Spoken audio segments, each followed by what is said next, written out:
More now on the news that England and Scotland are to become the first countries in the world to introduce a nationally funded vaccination programme against meningitis.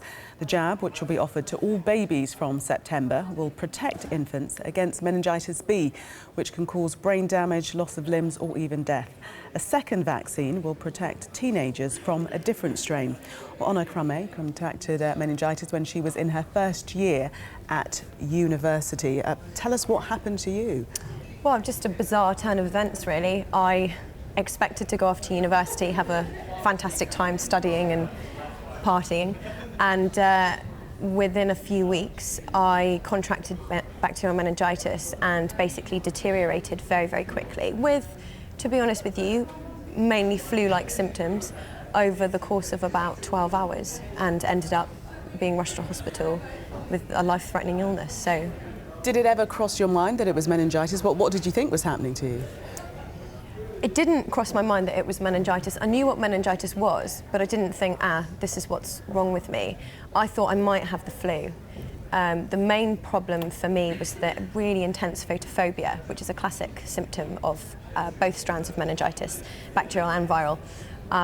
And my neck was very, very sore, my back was very sore, my temperature was very high. I knew there was something very badly wrong with me, but no, didn't think it was meningitis at all. So how did you get to that point of diagnosis? When did you think this is what it is, or you were made aware if that's what it was? Well, I had realised throughout the day, I collapsed in a bookshop at university, managed to get myself home and realised there's something quite badly wrong. So I contacted my family back home in Cornwall, and it was actually the quick thinking of my father. When I was describing, not very coherently, the symptoms to him on the phone, he thought that it might be meningitis and rang the University Hall of Residence, and I was rushed to hospital and had a lumbar puncture and was diagnosed in the early hours of the following morning with bacterial meningitis and septicemia. Do you think people are sufficiently aware that it does affect young people? Perhaps we think of it as something that affects babies. We know of the signs, the rash, the temperature, etc. And we think of babies, but that isn't the case. I think it's a disease that people just aren't aware about, and I think you're absolutely right. And I think the main problem for us, both people that work for the National Meningitis Charity and survivors and people who have, unfortunately suffered bereavement or worse after effects than I did, I think that is the main problem. It's a lack of educational awareness, because from my perspective, when I was told it was meningitis, I instantly thought, but isn't that what babies get?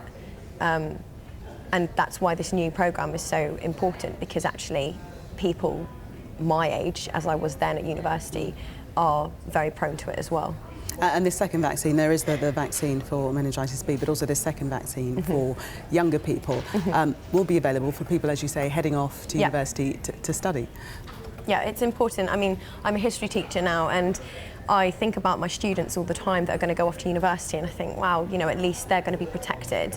And that's something that is always at the forefront of my mind now is, if I had had the opportunity to have that vaccine, my life would have taken a very different pathway, and sort of 2 years out of my life would have been very different and meningitis free. You're a teacher now. Is it something that you make your students aware of, as you say, that they'll be going off to university?